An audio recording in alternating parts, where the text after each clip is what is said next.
Hi, my name is Nicky. I've been an expert in the paint department at Chamberlain Valley since 2020. Today I'm going to talk about the difference between damp-proofing and waterproofing.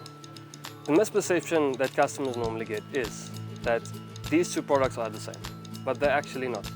Damp-proofing you use on your wall when you get positive or negative water coming through your walls from the inside or from underneath. You get two different products. You get a liquid form and you get the powder form.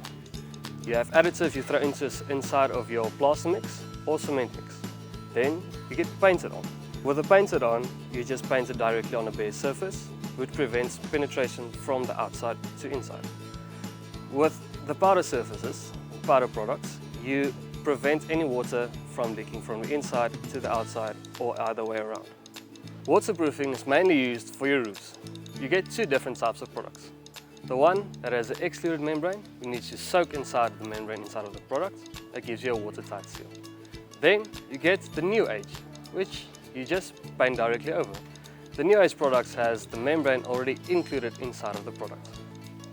If you need any more expert advice about damp-proofing or waterproofing, please visit any one of our 9 Chamberlain's branches in Gauteng.